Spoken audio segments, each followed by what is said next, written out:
the 24th of November, 1971, Thanksgiving Eve.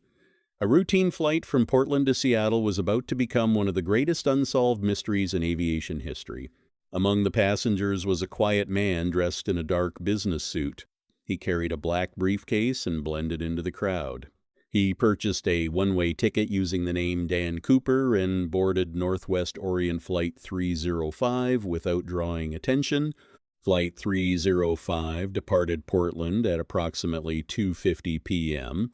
It was expected to be a routine 30-minute journey to Seattle. Nothing seemed out of the ordinary. Inside the cabin, passengers settled into their seats. Some read newspapers, others looked out the windows, unaware that history was about to unfold.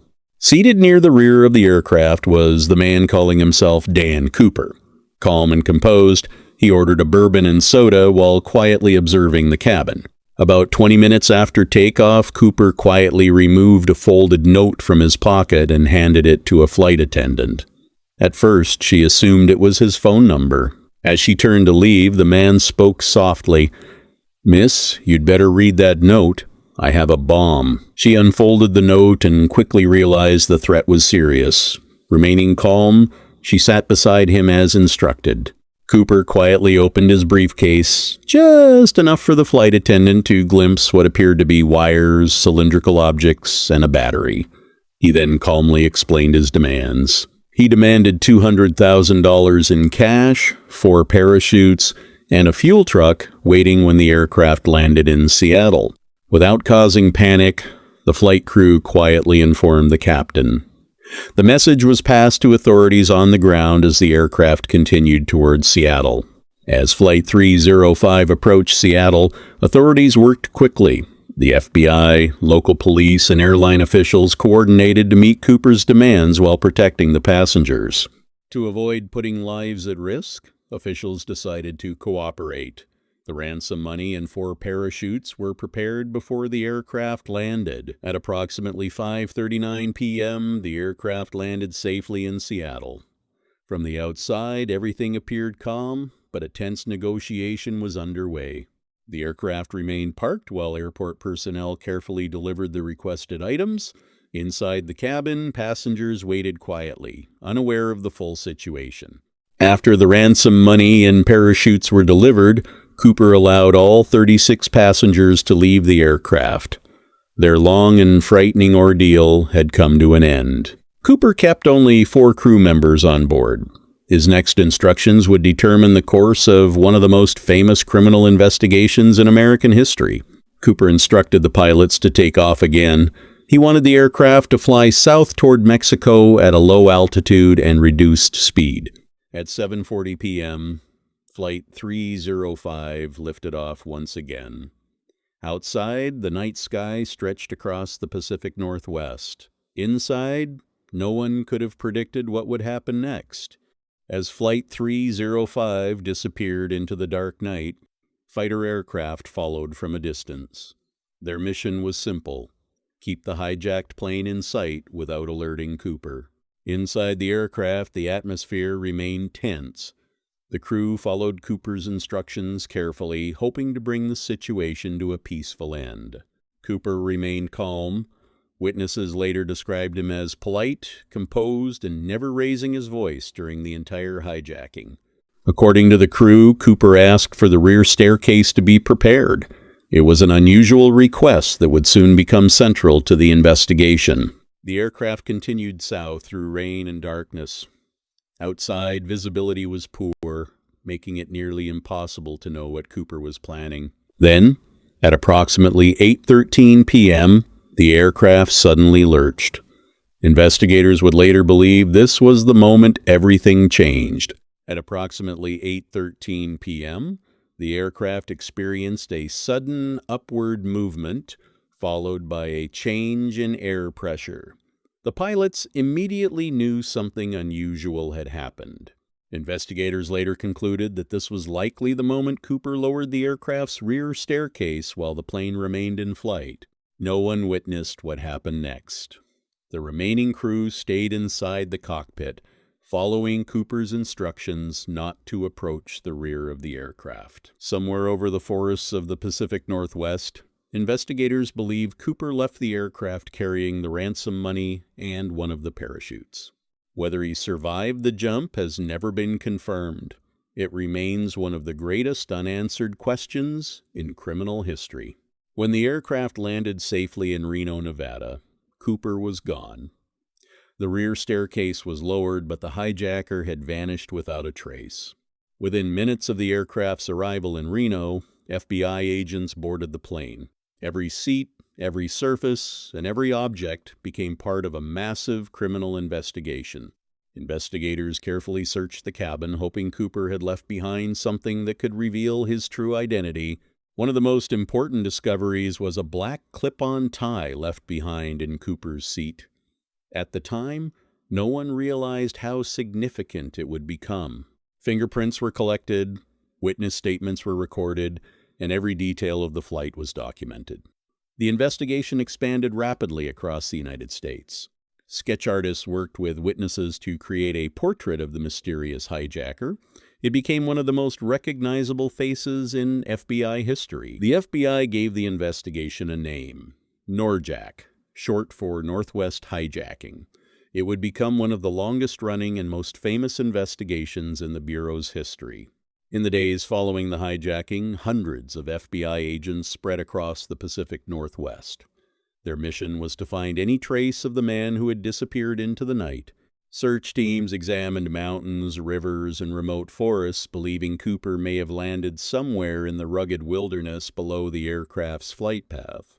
Despite weeks of searching, investigators found no parachute, no clothing, and no confirmed evidence showing where Cooper landed.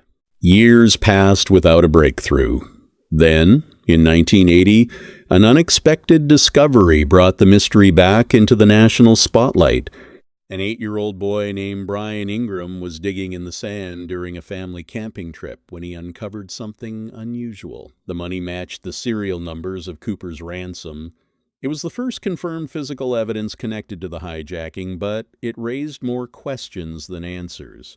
As the investigation expanded, thousands of tips poured into FBI offices from across the United States. Many believed they knew the mysterious man called D.B. Cooper. Over the years, investigators examined hundreds of possible suspects. Each seemed promising at first, but none could be conclusively identified as Cooper. Some suspects had military backgrounds. Others had parachuting experience or knowledge of aircraft. Every lead was carefully investigated. Investigators compared fingerprints, handwriting samples, and witness descriptions, yet no suspect matched all the available evidence. As decades passed, advances in forensic science gave investigators new hope that modern technology might finally reveal Cooper's identity. Even with new technology, the mystery endured. Every promising lead eventually reached the same conclusion. There was still not enough evidence to identify D.B. Cooper with certainty. Although Cooper vanished, he did not leave completely empty-handed. Investigators carefully preserved every piece of evidence recovered from Flight 305. The black clip-on tie became one of the investigation's most valuable clues.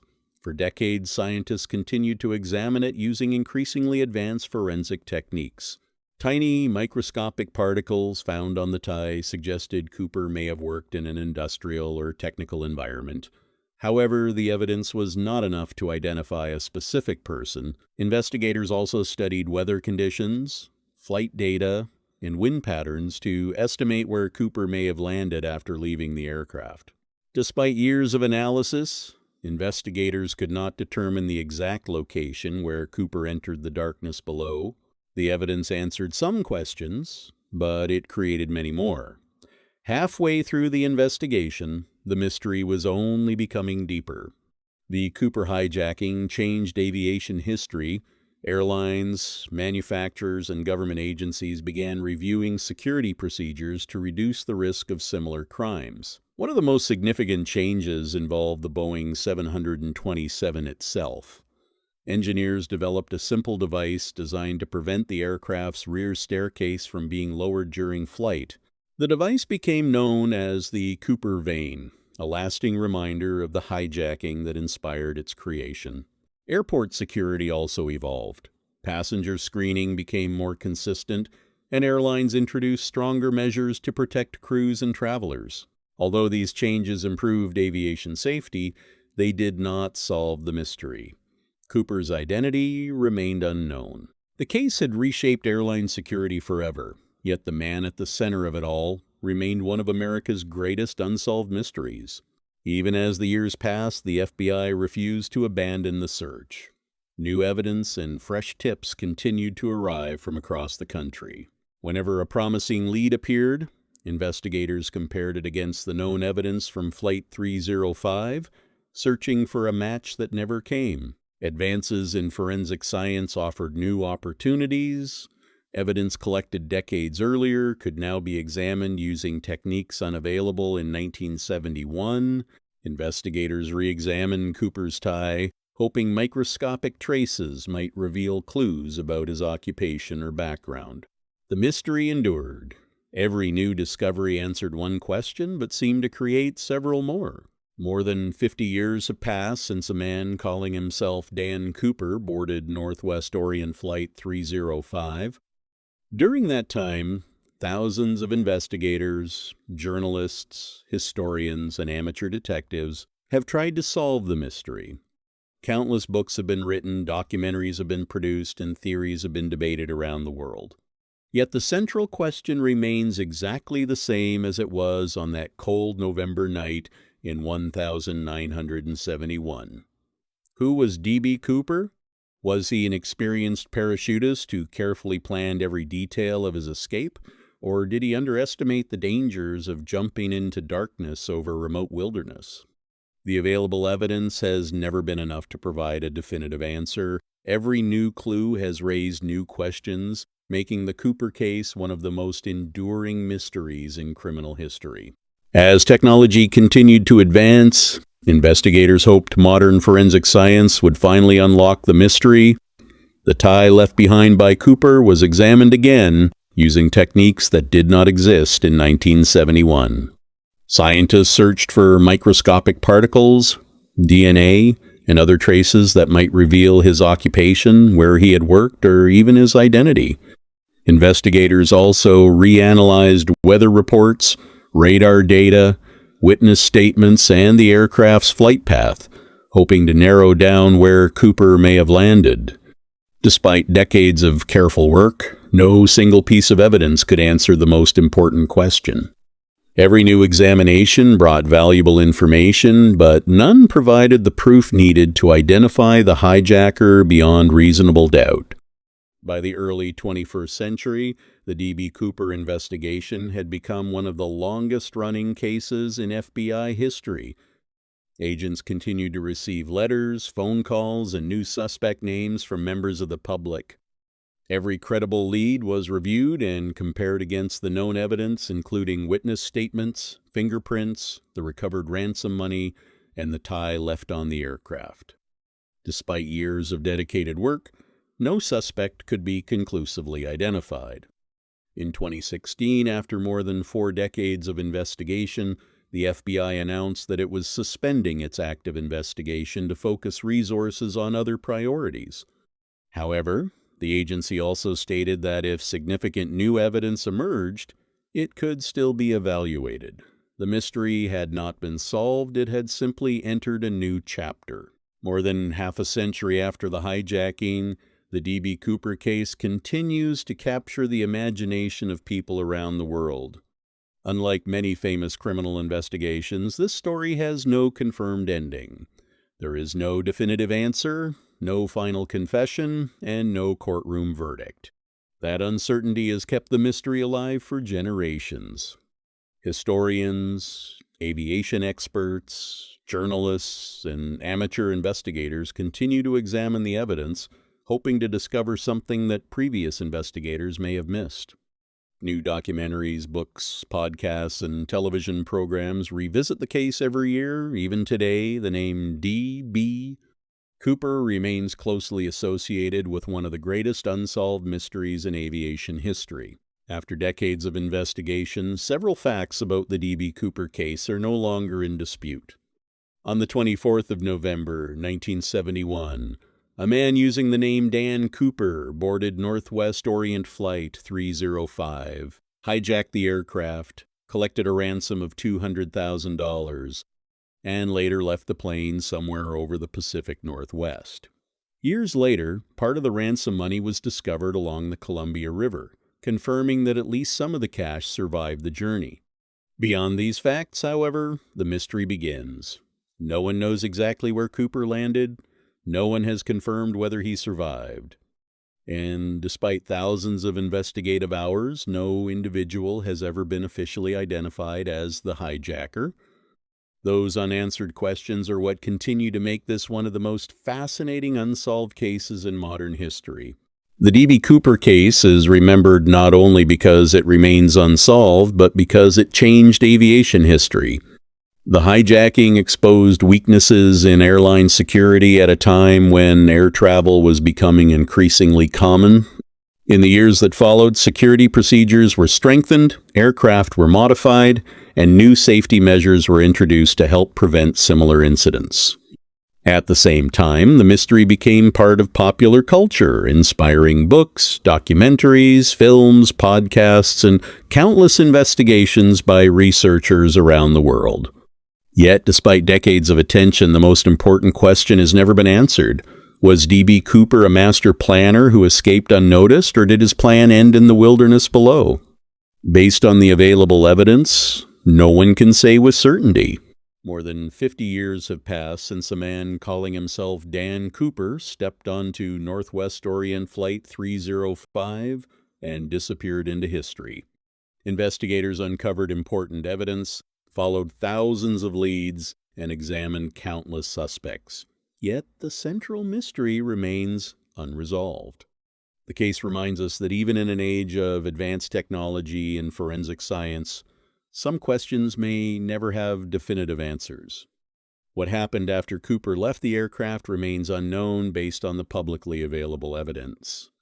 Perhaps one day, a forgotten document, a new scientific breakthrough, or previously undiscovered evidence will finally reveal the truth. Until then, the D.B. Cooper hijacking stands as one of the greatest unsolved mysteries in aviation history. Here at Official Verdict Room, we separate verified facts from speculation and let the evidence speak for itself. If you enjoyed this documentary, subscribe for more real cases, carefully researched investigations, and stories that continue to challenge what we think we know.